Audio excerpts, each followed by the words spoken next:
This is Rochelle of the Healing Rose, your tarot and oracle reader, and today we are doing a rune casting. So I had pulled a rune for the month, and it was Isa, the rune of ice.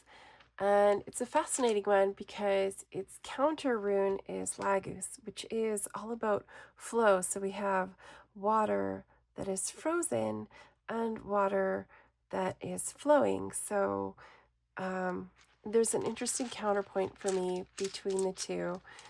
And so I thought today we would do a reading, a message from the stillness of January, of the stillness, if you're in the Northern Hemisphere, the land of ice and snow. So let's take a look and see what the runes have to say. So normally I cast in a tray, so none of the runes fall off. So we'll be a little bit more careful, right? So we have runes that land right side up and runes that land upside down. And then let's see, and runes that stack, right? Runes that are further away from each other.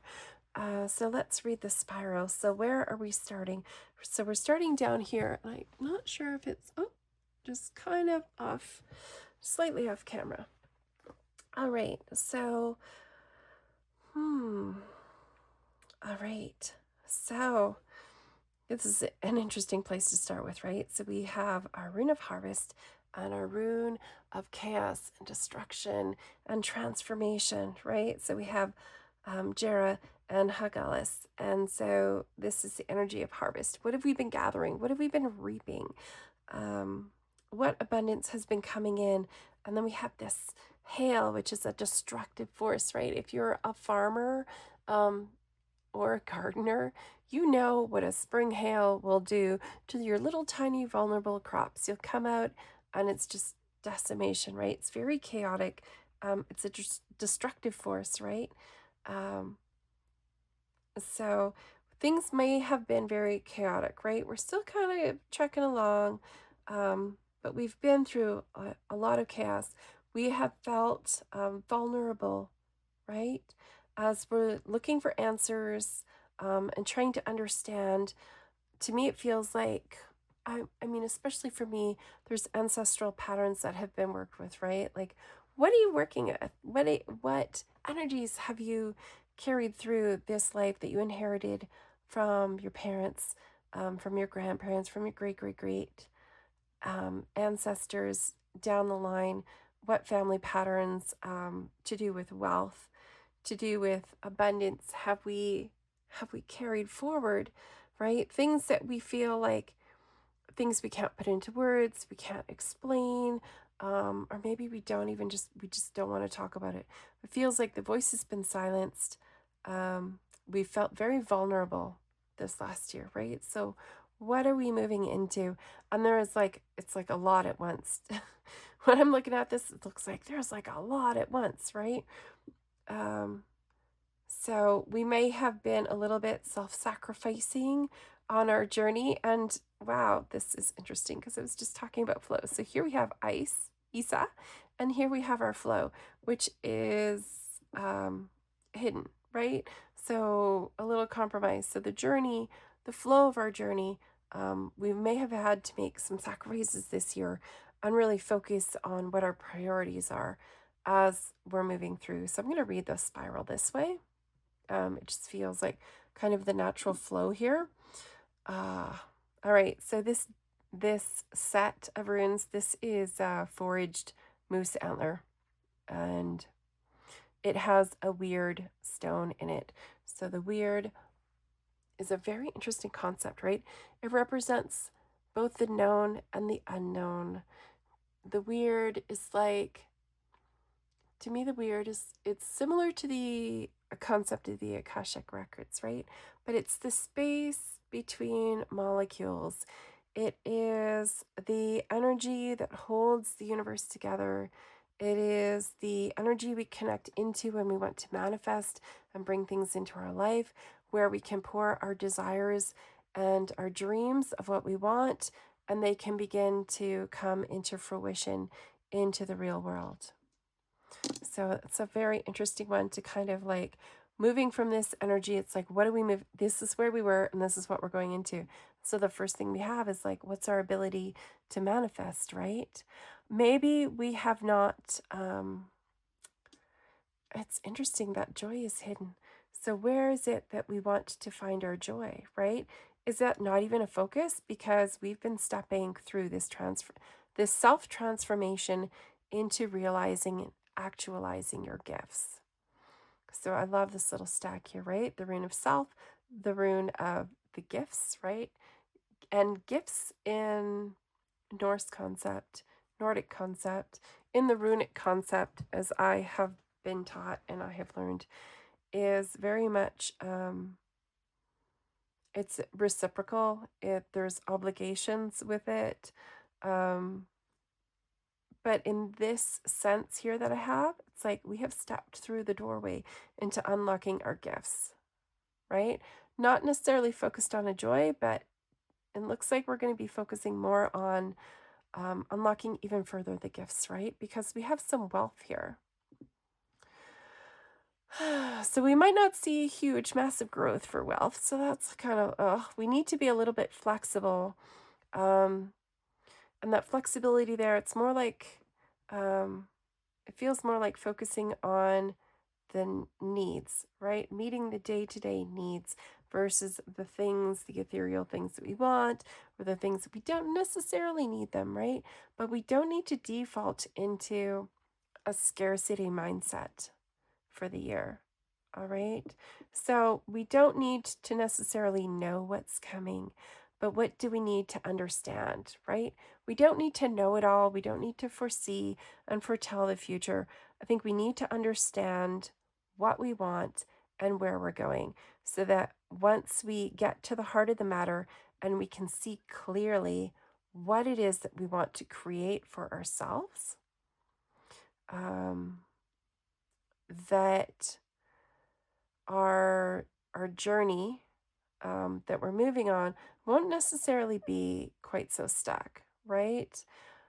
I think we need to the message here is to let go of the stubborn pursuit of a singular solitary ideal or goal. It's like, I need to have this, I need to make it happen. This one thing, I'm going to push and push and push and push and push. Because it feels like there was like a lot of chaotic, we weren't quite sure what was going on. We weren't really clear about maybe where we wanted to go. We knew where we wanted to get to, but we weren't sure how we were getting there. There was like a lot of, to me, this was like a lot of mental, almost, not anguish, but anxiety, stress, right? Like mentally, like spinning our wheels, running in circles. And to me, this says if we really tap into developing our gifts, right? If we step through this doorway into understanding our deeper desires, what we truly want, right? Getting still to get the clarity to create the flow. Because as we go through, there's a spiral, right? And it doesn't necessarily end here. It can actually just travel straight over to here, right? And here's where our flow is.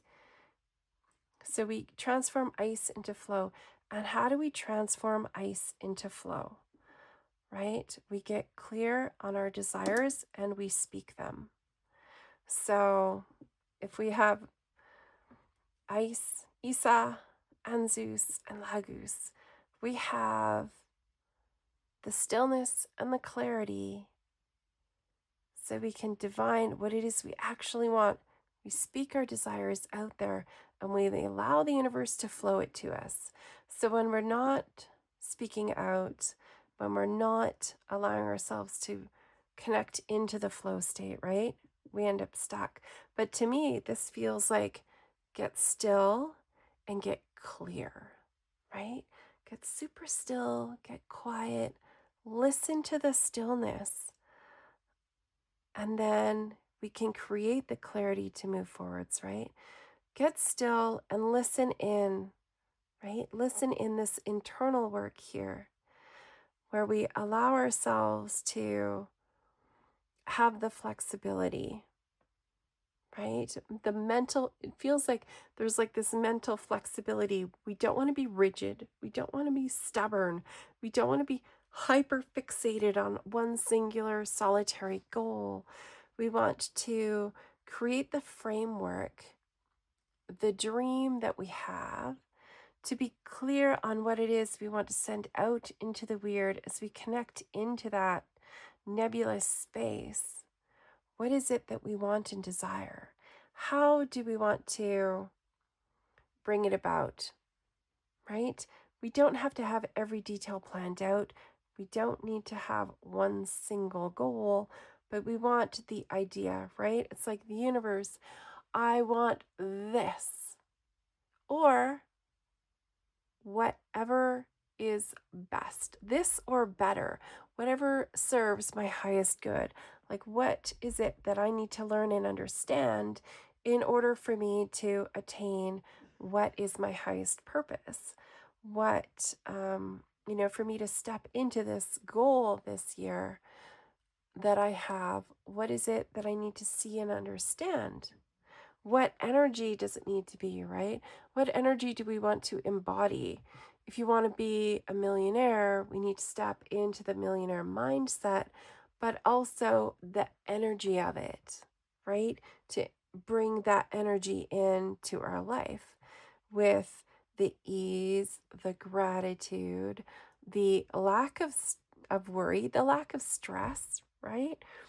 So if we want to step into love, we need to feel the love first, right? It's like that story about Denise Lynn, or no, it was Louise Hay. Yeah, Louise Hay was talking about, like wanting to, searching for a house and wanting it to be a certain energy. And she put out the energy, she wanted to live in a house that the people that lived there before her had been in love, that the house was full of the energy of love. Because when you're living in that energy of love, then you bring the love to you, right? And so it's like, you know, we have energetic alignments we need to connect to.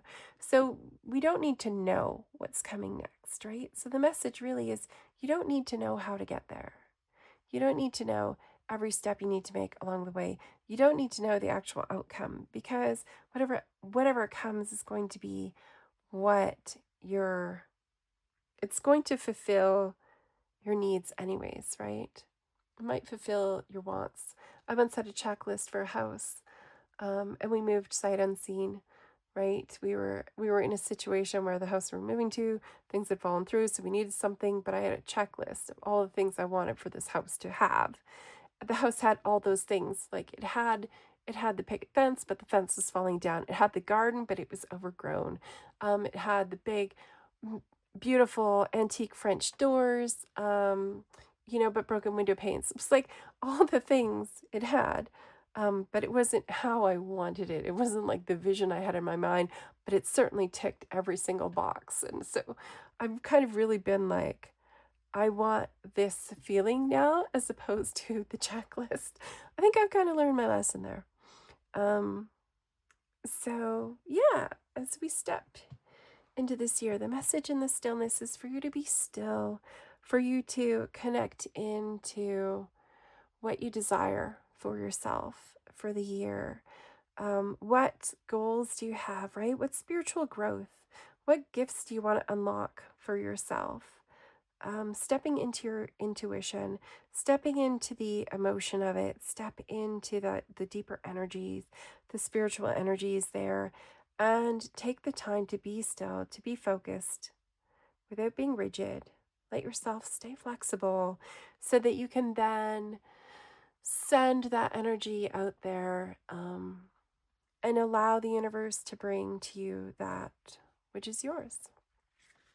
Yeah, really interesting way the runes have kind of rolled through today. Okay, oh, look at that.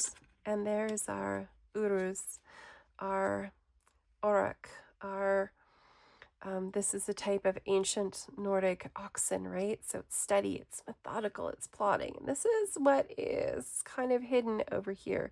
So I think it's very interesting, right? It's the stubbornness, it's the methodical, like one foot in front of the other. Whereas endures, it just keeps going, right? Through adversity, through it plods onwards. And what we don't want this year is we don't want to be plodding forward one thing after another. We want to get into that flow.